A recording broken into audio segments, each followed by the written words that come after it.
Hi friends, இன்னைக்கு நம்ம Hasta series episode 7ல் என்ன நடந்துச்சுன்னு பார்க்கலாமா? ரேக்கு பேமை கட்டி பிடிச்சிட்டு படுத்துருக்காங்க. பேம் எழுப்புறாங்க. எனக்கு லேட் ஆயிடுச்சு, நான் வீட்டுக்கு போகணும், நீ எழுந்துருன்னு சொல்லி ரேக் எழுப்புறாங்க. ஆனால் ரேக் எழுந்துக்க மாட்டேங்கிறாங்க. பேமை இன்னுமே கட்டி பிடிச்சிட்டு, நீ எதுக்காக என்ன எழுப்புற, எனக்கு இது ரொம்ப பிடிச்சிருக்கு, நான் இன்னும் கொஞ்ச நேரம் இப்படியே இருந்துக்கிறேன்னு சொல்லி பேம் கிட்ட ரொம்பவே கெஞ்சுறாங்க. அதுக்கு பேம், நீ என்ன குழந்தை மாதிரி பண்ணிட்டு இருக்க நீ, ரேக் கிட்ட கேட்குறாங்க. அதுக்கு, ஆமாம் நான் குழந்தை தான், நான் உன்னோட குழந்தைன்னு சொல்லி பேமை கிஸ் பண்ணுறாங்க. இன்னைக்கு ஒரு நாள் மட்டும் நீ என் கூட இருக்கியா, எனக்கு உன் கூட இருக்கணும்னு ரொம்பவே ஆசையாக இருக்கு, ப்ளீஸ் என்னை விட்டு போகாதன்னு சொல்லி ரேக்கு ரொம்பவே கெஞ்சிட்டு இருக்கிறாங்க. இப்போ என்னால் கண்டிப்பாக முடியாதுன்னு பேம் சொல்கிறாங்க. அப்பவும் ரேக், அப்படின்னா நான் உன் கூட உன் வீட்டுக்கு வந்து உன்னை விடவா, அப்போ கொஞ்ச நேரம் உன் கூட இருக்கலாம்லன்னு சொல்லி பேம் கிட்ட கேட்குறாங்க. அதுக்கும் பேம், நீ என்னை வீட்டுக்கு வந்து விட்டுட்டு மறுபடியும் வீட்டுக்கு தனியாக வரணும், அது வேண்டான்னு பேம் சொல்கிறாங்க. ஆனால் ரேக் பேம் சொல்கிறத கேட்கவே மாட்டேங்கிறாங்க. பேம் அங்கேருந்து வீட்டுக்கு வரவும் இங்கே நீனி பேமை பார்க்கறதுக்காக வெயிட் பண்ணிட்டுருக்குறாங்க. பேமை பார்த்ததும், நீ எங்கே போன, நீ எதுக்காக என்னோட காலை அட்டன் பண்ணலன்னு சொல்லி பேம் கிட்ட கேட்குறாங்க. அதுக்கு பேம், நான் ரேக்கு கூட ஒரு சின்ன ட்ரிப்புக்காக சிட்டியை விட்டு வெளியில் போயிருந்தேன், அங்கே என்னால் உன்னோட ஃபோனை அட்டன் பண்ண முடியலைன்னு சொல்கிறாங்க. நான் அங்கே ரேக்கோட அப்பாவை பார்த்தேன்னு நீனி கிட்ட சொல்கிறாங்க. அதுக்கு நீனி, அவரை பற்றி நம்ம யோசிக்க வேண்டிய அவசியமே இல்லை, அந்த விஷயம் நமக்கு தேவையே இல்லைன்னு சொல்கிறாங்க. அப்போ பேம் கேட்குறாங்க, நீ உண்மையாகவே அவரை வெறுக்கிறியா, இல்லைன்னா அவரோட குடும்பத்தை வெறுக்கிறியா? இது எல்லாத்துக்கும் காரணம் அவர் ஒரு ஆள் மட்டும்தான், நம்ம பழி வாங்கணும்னா அவரை தான் பழி வாங்கணும். ஆனால் நீ என்ன பண்ணிகிட்ருக்க நீனி கிட்ட கேட்குறாங்க. அதுக்கு நீனி, ஆனால் அவரை பழி வாங்கணும்னா அதுக்கு இதுதான் சரியான வழியாக இருக்கும் பேம் கிட்ட சொல்லிட்டுருக்குறாங்க. பேம் யோசிச்சு பார்க்குறாங்க. நீனி பேம் கிட்ட மறுபடியும் சொல்கிறாங்க, உனக்கு என்னாச்சு, நீ உண்மையாகவே காதலில் விழுந்துட்டியான்னு கேட்குறாங்க. அதுக்கு பேம், நீ என்ன சொல்கிற, நீ யாரை சொல்கிறன்னு கேட்குறாங்க. நான் ரேக்கை தான் சொல்கிறேன், நீ உண்மையாகவே அவளை காதலிக்கிறியான்னு கேட்குறாங்க. பேம் எதுவுமே சொல்லாமல் யோசிச்சுக்கிட்டே இருக்கிறாங்க. வீட்டுக்கு வந்ததும் ரேக் வீடியோ கால் பண்ணுறாங்க. அப்போ பேம், நான் இப்போ தான் வீட்டுக்கு வந்தேன், என்னோட ஒரு ஃப்ரெண்டை பார்த்துட்டு இப்போ தான் வீட்டுக்கு வந்தேன்னு சொல்கிறாங்க. என்னது ஃப்ரெண்டா, அவள் ரொம்ப அழகாக இருப்பாளான்னு சொல்லி ரேக் கேட்குறாங்க. நீ எதுக்காக இதை கேட்குற, நீ ஜெலஸாக ஃபீல் பண்ணுறியா பேம் கேட்குறாங்க. நான் அப்படிலாம் ஃபீல் பண்ணலை, நான் உன்னை ரொம்பவே நம்புகிறேன், எனக்கு பொறாமல்லாம் இல்லைன்னு சொல்கிறாங்க. ஆனால் நான் அப்படி கிடையாது, ஒரு சின்ன விஷயத்துக்குமே நான் பொறாமப்படுவேன், அதனால் நீ கொஞ்சம் பார்த்து நடந்துக்கன்னு சொல்லி ரேக்கு கிட்ட சொல்கிறாங்க. ரேக் சரி ஓகேன்னு சொல்லிட்டு, நான் உனக்கு குட் நைட் சொல்கிறதுக்காக தான் கால் பண்ணேன்னு சொல்கிறாங்க. குட் நைட்டுன்னு சொல்லி விஷ் பண்ணிவிட்டு ரேக்கு தூங்க போகிறாங்க. இங்கே ரேக்கோட அம்மாவும் அப்பாவும் பேசிக்கிறாங்க. அவங்க அப்பா சொல்கிறாங்க அவங்க அம்மா கிட்ட, நான் ரேக்கை பார்த்தேன், அவளோட ஃப்ரெண்ட்ஸ் கூட ஒரு ட்ரிப்புக்கு வந்திருக்கா, கவியை பாரு எவ்வளோ ஒரு நல்ல பையனாக இருக்கான், ரொம்பவே அமைதியாக பொலைட்டாக, நான் என்ன சொன்னாலும் கேட்டுட்டு ரொம்பவே அமைதியாக இருக்கான். ஆனால் அதுக்கு ஆப்போசிட்டாக ரேக் இருக்கா, என்ன சொன்னாலும் கேட்காம ஒரு அடாவடியாக ஒரு திமிராக இருக்கிறான்னு சொல்லி ரேக்கை சொல்கிறாங்க.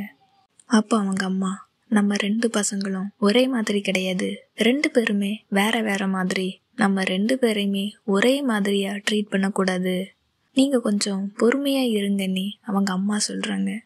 மறுநாள் காலையில் விடிஞ்சதும் ரேக்கு பேமோட பாட்டிக்கு ஹெல்ப் பண்ணிட்டுருக்குறாங்க. அதை பார்த்ததும், பாட்டி நீங்கள் எதுக்கு ரேக்குக்கிட்ட இந்த ஒர்க்கெல்லாம் கொடுக்குறீங்க, என்னைய கூப்பிட்ருக்கலாம்ல, நீங்கள் எதுக்கு அவளை கஷ்டப்படுத்துறீங்கன்னு பேம் கேட்குறாங்க.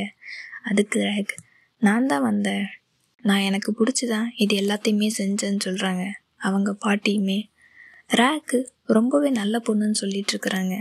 அப்போ பேம், நான் இவளை ரெஸ்டாரண்ட்டில் கொண்டு போய் விட்டுட்டு வரேன்னு சொல்லி அவங்க 2 பேருமே ஒன்றா கிளம்புறாங்க. பேம் ரேக்கோட கையை பிடிச்சிக்கிட்டு கிஸ் பண்ணிவிட்டு 2 பேரும் ரோட்டில் நடந்து வந்துட்டுருக்குறாங்க. அப்போ ரேக், நீ எப்படி என்னோட கையை பிடிச்சிக்கலாம், நீ என்கிட்ட பெர்மிஷன் கேட்டியான்னு சொல்லி பேமை கேட்குறாங்க. அதுக்கு நான் உன்னோட பெர்மிஷன்லாம் கேட்கணுன்னு அவசியமே கிடையாதுன்னு சொல்லி ரேக்கோட கையை ரொம்பவே இறுக்கமாக பிடிச்சிட்டு நடந்து வந்துட்டு இருக்கிறாங்க. அப்போ ரேக்கு அதுக்கு பதிலுக்கு பேமை கிஸ் பண்ணுறாங்க. ஹே, நீ என்ன பண்ணுறன்னு சொல்கிறாங்க. அதுக்கு நானும் கிஸ் பண்ணுறதுக்கு உன்னோட பெர்மிஷன்லாம் கேட்க வேணான்னு சொல்லி மறுபடியும் பேமை கிஸ் பண்ணுறாங்க. நம்மளை யாராச்சும் பார்க்க போகிறாங்கன்னு சொல்லி பேம் சொல்கிறாங்க. 2 பேருமே ரொம்பவே ஹாப்பியாக பேசி ஜாலியாக நடந்து போயிட்டுருக்குறாங்க. இதை கவி பார்க்குறாங்க. அந்த இடத்துக்கு கவி எப்படி வந்தாங்கன்னு தெரில. கவி பார்த்து ரொம்பவே அதிர்ச்சியாக இருக்குது கவிக்கு. இங்கே ரெஸ்டாரண்ட்டில் ரேக்கு ரொம்பவே ஜாலியாக வேலை பார்த்துட்ருக்குறாங்க. அதை பார்த்து அவங்க ஃப்ரெண்ட்ஸு, இன்றைக்கி என்ன ரொம்பவே நல்ல மூடில் இருக்க, ஏதாச்சும் குட் நியூஸ் இருக்கான்னு சொல்லி அவங்க ஃப்ரெண்ட்ஸு கேட்டு கிண்டல் பண்ணிகிட்ருக்குறாங்க. அப்போ அந்த இடத்துக்கு கவி வர்றாங்க. நான் உங்ககிட்ட கொஞ்சம் தனியாக பேசணும் நீ. அவங்க 2 பேரும் தனியாக பேசிகிட்டு இருக்கிறாங்க. நம்ம அம்மா உன்னை ரொம்பவே மிஸ் பண்ணுறாங்க, நீ ஒரு நாள் கண்டிப்பாக வீட்டுக்கு வான்னு சொல்லி கவி சொல்கிறாங்க. அதுக்கு ரேக், எனக்கும் அம்மாவை பார்க்குறதுக்கு ஆசையாக இருக்குது, ஆனால் என்னால் முடியாது, அங்கே அப்பா இருப்பாங்க, அவரை பார்த்தா கண்டிப்பாக சண்டை தான் வரும், அதனால் வேணாம், நான் வரலைன்னு சொல்லி ரேக் சொல்கிறாங்க. அதுக்கு கவி, அவர் நம்மளோட அப்பா, நீ அவரை அவாய்ட் பண்ண முடியாது, அம்மாவுக்காக தயவு செஞ்சு ஒரு நாள் வான்னு சொல்லி கவி கூப்பிட்றாங்க. அதை நாச்சா கேட்டுட்டு இருந்துட்டு, நீ இந்த ஒரு டைம் ட்ரை பண்ணி பாரு, தப்பாக எதுவும் நடக்காதுன்னு எனக்கு தோணுது, நீ போன்னு சொல்லி அவங்க ஃப்ரெண்ட்ஸு எல்லாருமே சொல்கிறாங்க. ஆனாலும் ரேக், இல்லை கவி, சாரி, என்னை மன்னிச்சிரு, என்னால் வர முடியாதுன்னு சொல்லிடுறாங்க. கவி அங்கேருந்து நேராக பேமை பார்க்குறதுக்காக போகிறாங்க. பேம் கிட்ட எனக்கு ஒரு ஹெல்ப் பண்ண முடியுமான்னு கேட்குறாங்க. இங்கே அடுத்த சீனில் நீனி ஒரு ரெஸ்டாரண்ட்டில் இருந்து சாப்பிட்டுட்ருக்குறாங்க. அங்கே இந்த பார் ஓனருமே இருக்காங்க. நீனியை அந்த பார் ஓனர் பார்த்துட்டே இருக்கிறாங்க. நீ எப்போவுமே இந்த ரெஸ்டாரண்ட்டுக்கு தான் வருவியா, நானுமே இங்கே எப்போவுமே வருவேன்னு அந்த பார் ஓனர் பேசிகிட்டு இருக்கிறாங்க. அதுக்கு அந்த நீனி, நான் உங்ககிட்ட ஏற்கனவே சொல்லிட்டேன், எனக்கு இந்த ஃப்ளர்ட் பண்ணுற பீப்புளை சுத்தமாகவே பிடிக்காது, நீ இங்கே என்ன பண்ணிகிட்ருக்க நீ கேட்குறாங்க. அதுக்கு அந்த பார் ஓனர், நான் உன்னை என்னோடய பாருக்கு இன்வைட் பண்ணுறதுக்காக தான் வந்தேன், நான் புதுசாக ஒரு ட்ரிங்க்ஸ் ரெடி பண்ணியிருக்கேன், அதை நீ கண்டிப்பாக டேஸ்ட் பண்ணணும்னு சொல்கிறாங்க. பார் ஓனர் சொன்னதை கேட்டு நீனியும் அவங்க பாருக்கு போகிறாங்க. அங்கே அவங்க ஒரு ட்ரிங்க்ஸை ரெடி பண்ணி நீனிக்கிட்ட கொடுக்குறாங்க. அதை குடித்ததும், இது எப்படி இருக்கு நீனிக்கிட்ட கேட்குறாங்க. ஃபஸ்ட்டு குடிக்கும்போது இது கொஞ்சம் ஸ்ட்ராங்காக இருக்குது, அதுக்கப்புறம் கொஞ்சம் கொஞ்சமாக இது ஸ்வீட்டாக மாறுதுன்னு சொல்கிறாங்க. இதுக்காகத்தான் நான் உனக்கு இந்த ட்ரிங்க்ஸே ரெடி பண்ணினேன். நம்ம லைஃப்பில் ஒரு பக்கம் கஷ்டம் இருந்தாலும் இன்னொரு சைடு ஹாப்பினஸ் கண்டிப்பாக இருக்கும். நீ எப்போவுமே சோகமாக இருக்காத, உனக்கு கஷ்டமாக இருக்கும்போது கண்டிப்பாக இந்த பாருக்கு வா, நான் உனக்காக இந்த ட்ரிங்க்ஸை ரெடி பண்ணி தர்றேன்னு பார் ஓனர் சொல்கிறாங்க. இவங்க நீ சோகமாக இருக்கிறத பார்த்து தான் ரொம்பவே ஆறுதலாக நீனிக்கிட்ட பேசிகிட்டு இருக்கிறாங்க.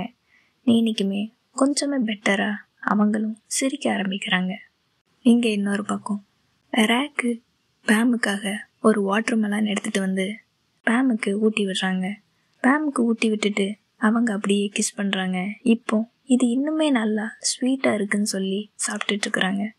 அப்போ பேமும் நான் உனக்கு ஊட்டி விடுறேன்னு சொல்லி ஒரு பீஸ் எடுத்து ரேக்குக்கு ஊட்டி விடுறாங்க. ரேக் அதில் பாதி சாப்பிட்டுட்டு, இது வேணுமா, இது நீ எடுத்துக்கிறியான்னு சொல்கிறாங்க. உடனே பேமும் அதை சாப்பிட்றாங்க. அப்படியே கிஸ் பண்ணிக்கிறாங்க. அப்போ ரேக் பேம் கிட்ட, நான் உங்ககிட்ட ஒரு விஷயம் சொல்லணும். கவி இன்னைக்கு ரெஸ்டாரண்ட்டுக்கு வந்திருந்தான். என்னோட அம்மா என்னை பார்க்கணுன்னு வீட்டுக்கு வர சொன்னதா கவி என்கிட்ட சொன்னான். ஆனால் எனக்கு அந்த வீட்டுக்கு போகிறதுக்கே பிடிக்கலை. இப்போ நான் என்ன பண்ணட்டோன்னு பேம் கிட்ட கேட்குறாங்க. அதுக்கு பேம், கவி என்னையுமே பார்க்க வந்தான். எது, உன்னை பார்க்க வந்தானா, உன்கிட்ட என்ன சொன்னான்னு ரேக் கேட்குறாங்க. கவியும் பேமும் என்ன பேசிக்கிட்டாங்கன்னு இப்போ காட்டுறாங்க. கவி பேம் கிட்ட, என்னோட அம்மா ரேக்கை ரொம்பவே மிஸ் பண்ணுறாங்க, அவளை நினச்சி ரொம்பவே வருத்தப்படுறாங்க, அவளை பார்க்கணுன்னு ஆசைப்படுறாங்க, நீ எனக்கு ஒரு ஹெல்ப் பண்ண முடியுமா, ரேக்குக்கிட்ட இதை பற்றி கொஞ்சம் பேசுன்னு கவி சொல்கிறாங்க. அதுக்கு பேம், இதை எதுக்கு நான் பண்ணணும்? உன்னோட அம்மாவே ரேக்கு கிட்ட டைரக்டாக பேசி வர சொல்லலாமே நீ, பேம் கேட்குறாங்க. அதுக்கு கவி, அவங்க 2 பேருக்கும் இடையில ஏதோ ஒரு பிரச்சனை இருக்குது, அதுக்கும் என்னோட அப்பா தான் காரணமாக இருப்பாங்க, அது என்னன்னு எனக்கு தெரியல. நான் ரேக்கு கிட்ட பேசி பார்த்துட்டேன், அவள் வரமாட்டேன்னு சொல்லிட்டா. நீ சொன்னா கண்டிப்பாக வருவானே, நான் நம்புகிறேன். எனக்காக இதை பண்ண முடியுமான்னு கவி கேட்குறாங்க. அதுக்கு பேம், எனக்கு அப்படி தோணலை, நான் சொன்னால் இப்படி அவள் கேட்பான்னு பேம் சொல்கிறாங்க. அதுக்கு கவி, எனக்கு தெரியும், ரேக்கும் நீயும் ரொம்பவே க்ளோஸு, நீ சொன்னால் கண்டிப்பாக ரேக்கு கேட்பா, நீ தான் ரேக்குக்கு ரொம்பவே க்ளோஸுன்னு சொன்னதும் பேம் இவ என்ன சொல்ல வரானே அப்படி யோசிக்கிறாங்க. கவி அதை அப்படியே மாற்றிட்டு, நீ ரேக்குக்கு ரொம்பவே க்ளோஸு, அப்புறம் என்னோட ஃப்ரெண்டு எனக்காக இந்த ஒரு ஹெல்ப்பை பண்ணுன்னு சொல்லி பேம் கிட்ட கேட்குறாங்க. இப்போ ரேக், நீ அதுக்கு என்ன சொன்னே பேம் கிட்ட கேட்குறாங்க. நான் உன்னை கூட்டிகிட்டு வரேன்னு சொன்னேன்னே பேம் சொல்கிறாங்க. நீ எதுக்காக அப்படி சொன்ன? எனக்கு அங்கே போக விருப்பம் இல்லைன்னு ரேக் சொல்கிறாங்க. அதுக்கு பேம், நீ என்ன நம்பு, நான் எப்போவுமே உன் பக்கம் உனக்கு சப்போர்ட்டாக இருப்பேன். அதுக்கப்புறம் நம்ம லவ் விஷயத்த எல்லாருக்கிட்டையுமே தான் சொல்லணும், உன்னோட ஃபேமிலி, என்னோட பாட்டி எல்லாருக்கிட்டையுமே சொல்லணும். நம்மளோட பெஸ்ட்டை ட்ரை பண்ணுவோம், நீ எதுக்குமே பயப்படாத, நான் உன் கூட இருக்கேன் நீ, பேம் சொல்கிறாங்க. அடுத்த நாள் ரேக்கு பேமை கூப்பிட்டுட்டு தான் அவங்க வீட்டுக்கு போகிறாங்க. இப்போவும் ரேக்குக்கு ஒரு யோசனையாகவே இருக்குது, நம்ம போகலாமா வேணாமா. இன்னொரு பக்கம் அவங்களுக்கு ஒரு பயமாகவும் இருக்குது. பேம் தான், நான் இருக்கேன், நான் எல்லாத்தையும் பார்த்துக்கிறேன்னு சொல்லி ரேக்கை கையை பிடிச்சி கூப்பிட்டுட்டு போகிறாங்க. கவி இவங்களை பார்த்ததும் அவங்க அம்மாவுக்கு இன்ட்ரடியூஸ் பண்ணுறாங்க. இவங்க தான் பேம், இவங்க என்னோட ஜூனியர். அதுக்கப்புறம் ரேக்கோட ஃப்ரெண்டும் இவங்க தான் சொல்லி அவங்க அம்மா கிட்ட சொல்கிறாங்க. அவங்க அம்மா ரேக்கையே பார்க்குறாங்க. நீ என்கிட்ட எதுவும் பேச மாட்டியா நீ, ரேக்கு கிட்ட கேட்குறாங்க. ரேக் ரொம்பவே தயங்கி அவங்க அம்மாவுக்கு வணக்கம் சொல்லிட்டு அப்படியே அங்கேயே நின்று யோசிச்சுட்ருக்குறாங்க. அப்போ பேம் தான், நீங்கள் ரேக்கை நினச்சி ரொம்பவே பெருமைப்படணும், அவள் ஒரே ஆள், யாரோட சப்போர்ட்டும் இல்லாமல் தனியாக இத்தனை நாள் இருந்திருக்கா, இது ரொம்பவே பெருமைப்பட வேண்டிய விஷயம்னு சொல்லி அவங்க அம்மா கிட்ட சொல்லிடுறாங்க. அவங்க அம்மா, சரி வாங்க சாப்பிட்டுக்கிட்டே பேசலான்னு சொல்லி அவங்கள உள்ளே கூப்பிட்டுட்டு போகிறாங்க. இவங்க எல்லாருமே சாப்பிட்றதுக்காக வெயிட் பண்ணிட்டுருக்குறாங்க. பேமுக்கு இங்கே என்ன நடக்குன்னு தெரியலை, இதுக்காக எல்லாரும் வெயிட் பண்ணிட்டுருக்குறாங்க. என்ன நடக்குன்னு கேட்குறாங்க. அப்போ ரேக், இது எங்களோட குடும்ப வழக்கம், எல்லாரும் ஒன்றா சேர்ந்து தான் சாப்பிடுவோம், யாராச்சும் வரலன்னா அவங்களுக்காக வெயிட் பண்ணிகிட்ருப்போம், எங்கள் அப்பாவோட ரூல் இதுதான் சொல்லி ரேக் சொல்கிறாங்க. அதுக்கு பேம், இப்படி இருக்கிறது ஒரு ட்ரெடிஷனான்னு சொல்லி கேட்கவும் அந்த இடத்துக்கு ரேக்கோட அப்பா வர்றாங்க. சாப்பாடுங்கிறது ரொம்பவே முக்கியமான விஷயம், குடும்பத்தில் ஃபேமிலியில் எல்லாருமே ஒன்றா சேர்ந்து சாப்பிட்ணுன்னு சொல்லவும் பேமே எனக்கு புரியுதுன்னு சொல்கிறாங்க.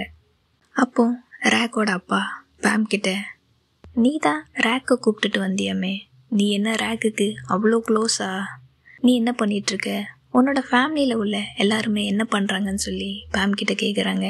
அதை பார்த்துட்டு ரேக், நீங்கள் எதுக்கு இதெல்லாம் கேட்குறீங்க, இதை பற்றியெல்லாம் நீங்கள் கேட்க வேணாம். அப்போ அவங்க அம்மா, நம்ம இப்போ எல்லாரும் சாப்பிட்லாம், ரேக் வர்றானே அவளுக்கு பிடிச்ச டிஷ்ஷு எல்லாமே செய்ய சொல்லியிருக்கேன், நம்ம இப்போ சாப்பிடுவோன்னு சொல்கிறாங்க. அதுக்கு அவங்க அப்பாவும், ஆமாம் நீங்கள் எல்லாருமே பசியாக இருப்பீங்க, நம்ம இப்போ சாப்பிட்லான்னே அங்கே இருக்கிற ஒரு பெல் எடுத்து அடிக்கிறாங்க. அந்த பெல் சத்தம் கேட்டதும் அங்கே இருக்கிற சர்வெண்ட் வந்து சாப்பாடு எல்லாத்துக்குமே சர்வ் பண்ணுறாங்க. அப்போ ரேக்கோட அம்மா, நீ எப்போ உன்னோட படிப்பை ஸ்டார்ட் பண்ண போகிறேன்னு கேட்குறாங்க. அதுக்கு ரேக், நான் அடுத்த வருஷம் படிக்கலான்னு பிளான் பண்ணியிருக்கேன்னு சொல்லவும் அவங்க அப்பா சொல்கிறாங்க, நீ நல்ல முடிவு எடுத்திருக்க, உனக்கு அப்ராடில் போய் படிக்கணும்னாலும் நீ தாராளமாக படி, இது எல்லாத்தையுமே நான் பார்த்துக்கிறேன்னு சொல்லி அவங்க அப்பா சொல்கிறாங்க. அப்போ பேம், என்ன ஃபாரின் போகிறாளான்னு சொல்லி ரேக்கோட முகத்தை பார்க்குறாங்க. ரேக், நான் படிக்கிறேன்னு சொன்னேன், ஆனால் மெடிசின் படிக்கிறேன்னு நான் சொல்லவே இல்லை. அதுக்கு உடனே அவங்க அப்பா, நீ என்ன படிக்க போகிறேன்னு கேட்குறாங்க. நான் ஆர்ட்ஸ் தான் படிக்க போகிறேன், எனக்கு பெயிண்டிங்கில் தான் இன்ட்ரெஸ்ட் இருக்குன்னு சொல்கிறாங்க. அவங்க அப்பாவுக்கு அதை கேட்டதும் ரொம்பவே கோவம் வந்துடுது. நீ உன்னோட லைஃப்பை வேஸ்ட் பண்ண போறியா? நான் சொல்கிறத எதையுமே கேட்கக்கூடாதுன்னு இருக்கியா? உனக்கு ஒரு நல்ல ஃப்யூச்சர் இருக்குது, நீ அதை ஏன் கெடுத்துக்கிற? நீ ரொம்பவே கோவமாக பேசுகிறாங்க. உடனே ரேக்கு அங்கேருந்து, அம்மா நான் இங்கேருந்து போகிறேன், இதுக்கு மேலே இருந்தால் சரி வராதுன்னு சொல்லி ரேக் அங்கேருந்து கிளம்ப போகிறாங்க. நான் உங்ககிட்ட பேசணும்னு சொல்லி அவங்க அப்பா பின்னாடியே வராங்க. ரேக் அங்கேயே நின்றுட்டு, நீங்கள் எப்போவுமே இப்படி தான் எல்லாரையும் ஆர்டர் பண்ணிகிட்டே இருக்க போகிறீங்களா? நீங்கள் சொல்கிறத தான் எல்லாருமே கேட்கணுமான்னு சொல்லி ரேக் கேட்குறாங்க. அதுக்கு அவங்க அப்பா, நான் உன்னோட அப்பா, இங்கே நான் சொல்கிறத தான் எல்லாருமே கேட்கணும்னு சொல்கிறாங்க.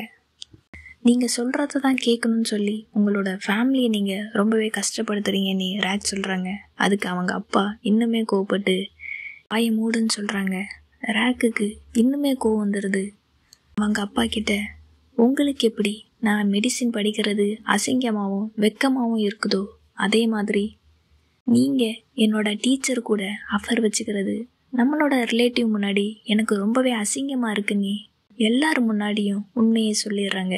இதை கேட்டதும் அவங்க அப்பா இன்னுமே கோவப்பட்டு ரேக்கை ஓங்கி அரைஞ்சிடுறாங்க. அவங்க அடித்ததில் ரேக்கு கீழேயே விழுந்துடுறாங்க. இதை பார்த்ததும் பேமுக்கு ரொம்பவே கோவம் வருது. ரேக்கோட அப்பாவை எதிர்த்து நிற்கிறாங்க. நீங்கள் எப்படி ரேக்கை அடிக்கலான்னு கேட்கவும், இது என்னோட குடும்ப விஷயம், நீ இதில் தலையிடாதுன்னு அவங்க அப்பா சொல்கிறாங்க. நீங்கள் அடித்தது தப்புன்னு பேம் சொல்கிறாங்க. அதுக்கு, நான் அவளோட அப்பா, நீ எனக்கே கிளாஸ் எடுக்கிறியான்னு சொல்கிறாங்க. அப்போ பேம், அப்பாவாக இருந்தாலும் ஒரு பொண்ணை அடிக்கிறது சட்டப்படி குற்றம், நீங்கள் உங்களோட கௌரவம் குடும்ப மானத்துக்காக இந்த மாதிரி அடிக்கிறீங்கன்னு சொல்லி நான் ரிப்போர்ட் பண்ணா நீங்கள் இவ்வளோ நாள் சேர்த்து வச்சிருக்கிற குடும்ப மானம் இது எல்லாமே போயிடும் நீ பேம் ரேக்கோட அப்பாவை மிரட்டுறாங்க. அப்போ கவி, அப்பா தயவு செஞ்சு தங்கச்சி இங்கேருந்து போக விடுங்க, அவள் இங்கேருந்து போகட்டும்னு சொல்லி ரேக்குக்காக கவி பேசுகிறாங்க. அப்போ அவங்க அப்பா, என்ன அவள் உன்னோட தங்கச்சியா?